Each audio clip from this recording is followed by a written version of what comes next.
faithfully delivering value by interpreting great books worldwide. Hi, this is Sally's Book Talk. Today, I'm interpreting Dostoevsky's Crime and Punishment for Everyone. This is a widely loved literary classic. It's said to be one of Hollywood star Marilyn Monroe's favorite books, and Chinese writer Lu Xun directly compared Crime and Punishment to Marx's Capital, calling them unmatched classics. We'll cover it in two parts. The first part covers the novel's main plot. The second part mainly discusses the ideas and methods behind the novel. As the title suggests, this book tells a story of crime and punishment. Set in 1860 St. Petersburg, Russia, it follows poor student Raskolnikov. Influenced by anarchist ideas, he rejects state and law, embraces extreme individualism, creates a Superman theory, and under it, kills Alyona Ivanovna, an old pawnbroker. Raskolnikov thought his act would save himself and the poor, but after the crime, his conscience tormented him, suffering mental punishment worse than legal sanctions. Finally, inspired by Sonia, a Christian, he confesses and finds redemption through the suffering of exile. After this summary, it might seem like Dostoevsky just wrote a crime novel. Actually, as a humanitarian writer, Dostoevsky stated he wrote this novel to study criminals, psychology, and explore the protagonist's motives. So, this over 400,000-word novel centers on Raskolnikov's crime and punishment, his internal struggles before and after, and the conscience-driven punishment. The novel has 6 chapters. Chapter 1 details the protagonist's crime process. Raskolnikov is a law student, handsome, idealistic, smart, and studious. But with his father dead early, his mother and sister having meager pensions and wages, he soon couldn't afford tuition and dropped out. Later, he lost his teaching job, lost his livelihood, rented a shabby room in Petersburg, ragged and destitute. The novel starts with him broke on rent. The landlord cut services. Even the maid stopped cleaning. When going out, he had to sneak past the landlord. The old lady avoided debt collectors and scoldings, but poverty was almost suffocating him. He lay all day on a tattered sofa bed, consumed by anxiety. He couldn't figure out what kind of situation was this. Once, while studying, he thought highly of himself, but now he couldn't even secure a place to live. His mother and sister were still suffering because of him. Society clearly divides the rich and poor, the powerful and victims. The wealthy live in comfort and receive respect. So, how can the poor change their fate? How can he and his loved ones escape the plight of poverty?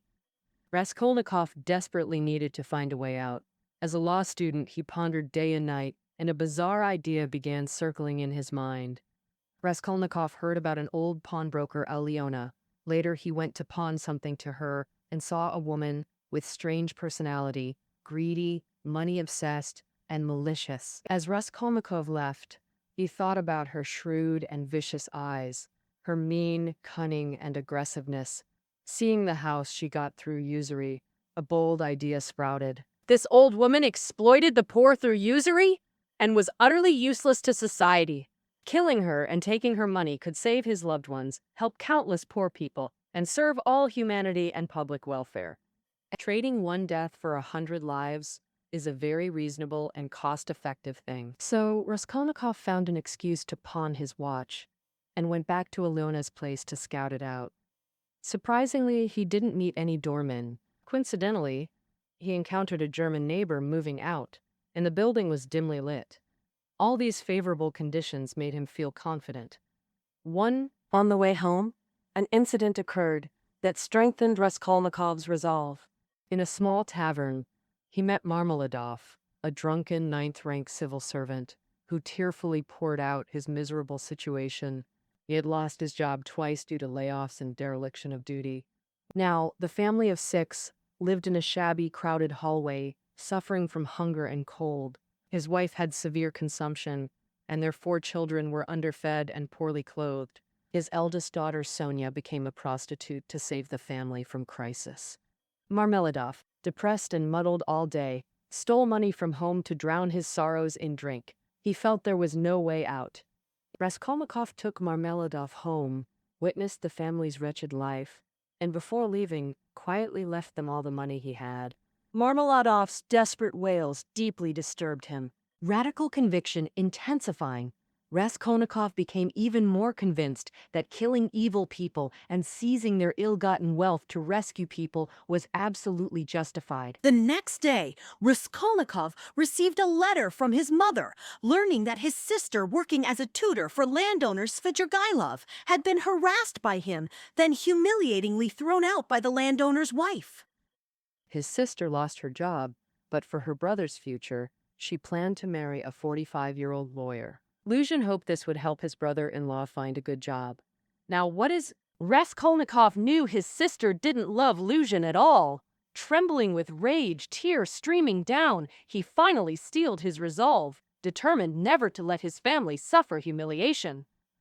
He said, "As long as I live, this shall never happen. Never, never! I refuse to accept it!" But what on earth could he do? The thought of murder and robbery flashed through his mind again.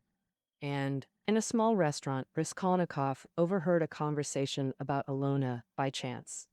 A student spoke of the pawnbroker Alona's cruelty, declaring that such a person's death could save many poor people. The student said, "I'd love to kill that wicked old woman, take her money, and feel no remorse whatsoever." Raskolnikov became extremely agitated, feeling the student's words perfectly aligned with his own thoughts. It must be divine providence. Later, passing through the Haymarket, Raskolnikov overheard Lizaveta, the old woman's sister, talking with vendors, and learned Alyona would be alone tomorrow at 7 p.m. He took this as heaven's sign to act. That day, he found an axe in an unoccupied dark room. He quickly dressed, went to Alyona's place, took her by surprise, swiftly drew the axe and struck her head, then hit twice more on the crown. Blood poured like from an overturned glass. It gushed out. Alyona was dead. Raskolnikov took her wallet, then rummaged through all pawned items, stuffing them into his pockets. Just then, the old woman's sister Lizaveta returned. Seeing her sister's corpse in Raskolnikov, she was utterly petrified. She didn't even scream or resist. Raskolnikov almost instinctively raised the axe toward Lizaveta, and so another person was murdered. From the entire crime process, it seemed every circumstance pushed the protagonist toward murder. But actually, no. While steeling himself for the crime, he also experienced countless doubts and wavering. The novel fully showcases the tortuous psychological state before Raskolnikov's crime. For example, after scouting the old woman's place, he felt unease and disgust, exclaiming agitatedly, "This is utterly absurd. Could such a terrible idea really occur to me? Could my conscience permit such filth?" He also had a nightmare of drunkards beating an old horse to death. Waking in panic, he nearly abandoned his plan, feeling relieved until the axe struck the old woman. The protagonist's psychological reversals continued before the crime. Raskolnikov wavered because his motive, his Superman theory, was flawed. And he himself wasn't fully convinced by this theory. According to this theory, he believed he belonged to the extraordinary who propose new ideas and advance the world. To achieve their goals, they may use any means, even taking lives of obstructors. The other category, ordinary people, are inherently conservative, mediocre, obedient, serving as tools for the extraordinary. In Raskolnikov's eyes, pawnbroker Alona was ordinary, a vile, harmful louse sucking the poor's blood. Killing her wasn't a crime, but was he truly extraordinary? Raskolnikov wasn't sure. He desperately needed the answer. In a sense, killing Alyona was an experiment on his Superman theory. Could he transcend laws, violate principles, and feel no guilt? Ultimately, am I truly the ruler, the master? Raskolnikov's Superman theory is deeply connected to Russia's social reality at that time. After the 1865 serfdom reform, Russian society underwent massive changes in class structure and ideology, yet people's suffering didn't diminish. Amidst this transition between old and new, confusion reigned. Meanwhile, in Western Europe, influenced by Renaissance, Enlightenment, and French Revolution, liberalism and individualism dominated. These Western ideas spread to Russia, influencing many struggling Russians, Raskolnikov being one of them. As a top law student, he lived in dire poverty. finding every step difficult. His own tragic reality, combined with external circumstances, accelerated the fermentation of Raskolnikov's Superman theory. Raskolnikov deeply understood the rule governing people. Whoever has strong intellect and spirit becomes their ruler. Whoever dares greatly is considered right. Whoever scorns convention becomes the lawmaker. Whoever is bolder than all others is more correct than all others. Philosophy enthusiasts might recall Nietzsche's Superman theory. Nietzsche, born 20 years after Dostoevsky, divided humanity into Superman and Last Man in Thus Spoke Zarathustra, with the latter subjugated to the former. In fact, after reading Dostoevsky in 1887, Nietzsche excitedly regarded him as a life mentor, admitting crime and punishment profoundly shocked him. In 1889, Nietzsche tearfully embraced a whipped horse in Turin's Square. This famous scene was actually influenced by Raskolnikov's nightmare in Crime and Punishment. Clearly, the Superman theory is a distorted concept born from the protagonist's life pressures and social oppression. Since the murderous idea under this theory emerged, Raskolnikov has been entangled in conflicting emotions, wavering resolve, uncertainty, anxiety, panic, self-blame, and shame. Then, chapters 2 to 6 express the theme of punishment, showing how, after the crime, Raskolnikov didn't remain composed like an extraordinary person would. Instead, his mental struggles intensified.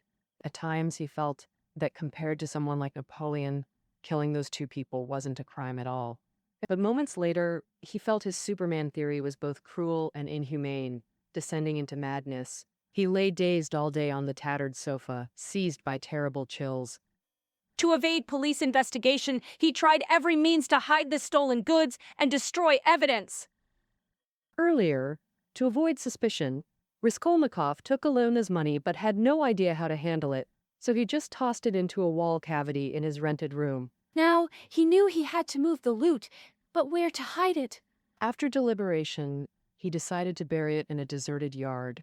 After all, the money was never his real goal. Ilyona was merely Raskolnikov's test subject to see if he could become extraordinary. In Raskolnikov's mind, what awaited him was the great cause of saving humanity. However, reality proved his theory untenable. He wasn't extraordinary after all. Terrified and nervous, especially when Porfiry arrived with a police summons, he despaired, thinking his crime was exposed. En route to the station, he thought, once inside, I'll kneel and confess everything. But upon learning he was only summoned for unpaid rent, he suddenly felt immense relief and energy.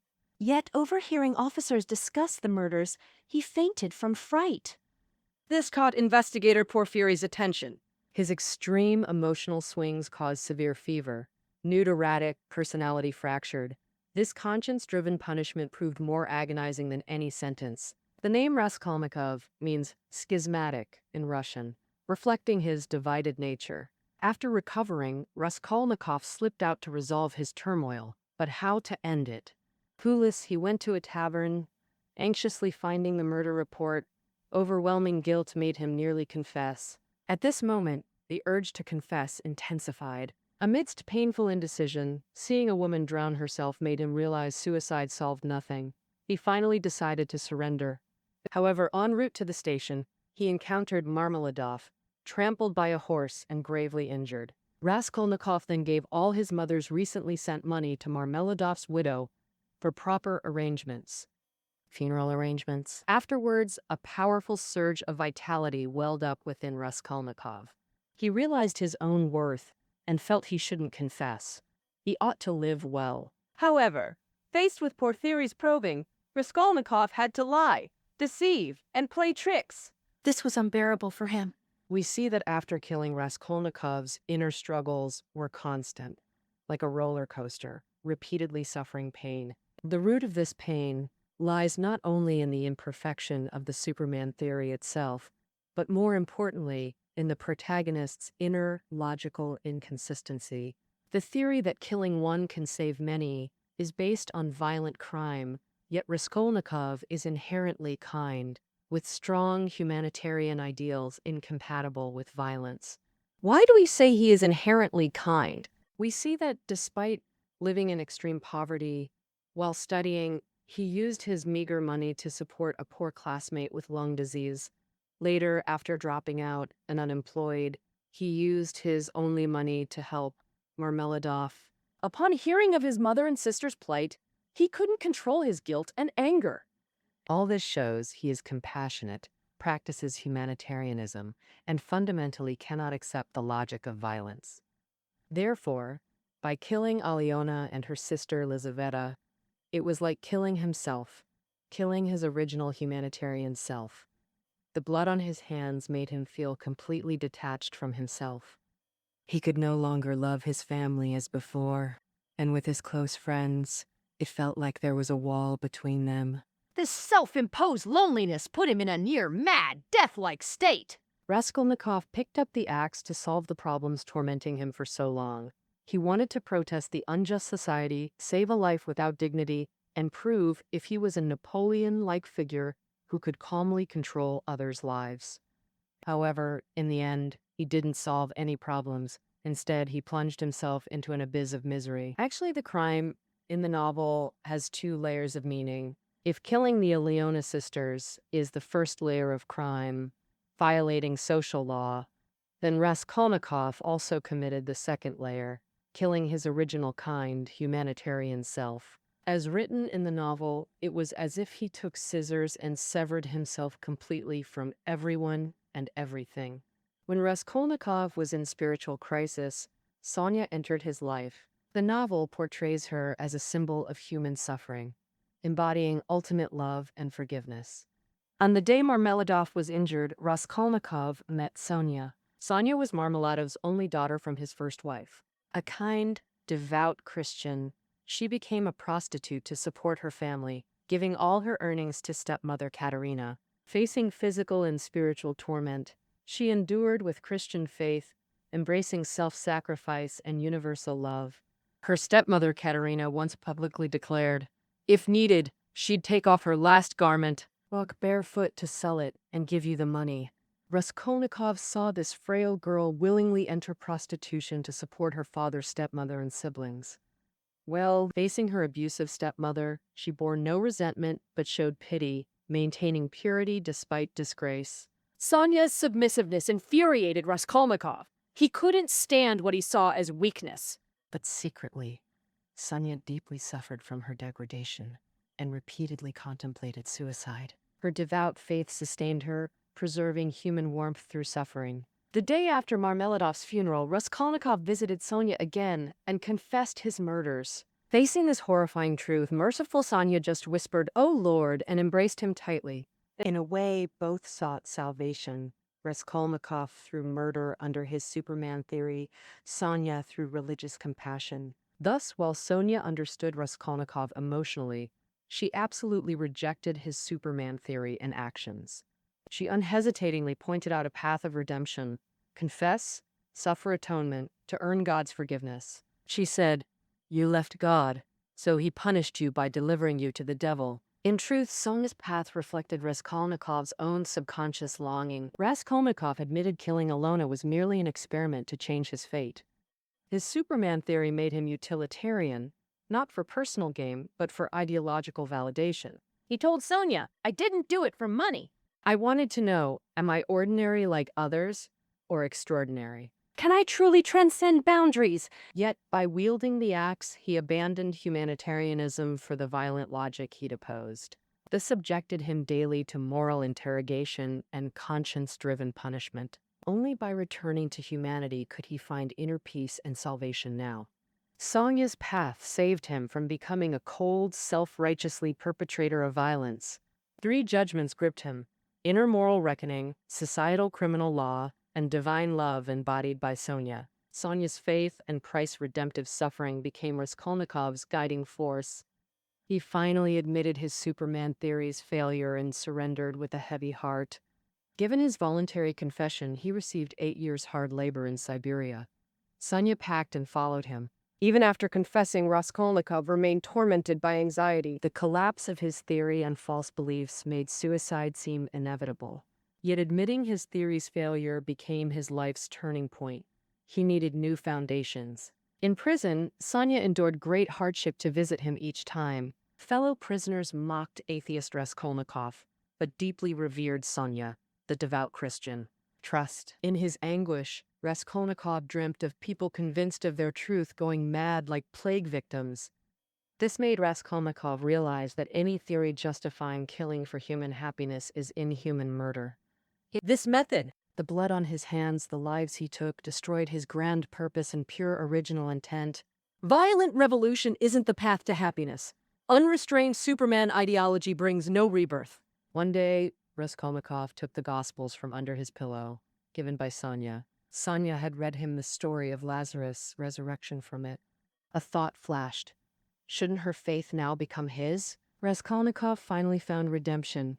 Faith in God, enduring suffering to be reborn. That concludes Crime and Punishment. Notes are below. Next time, we'll explore Dostoevsky's creative techniques like polyphony. See you then!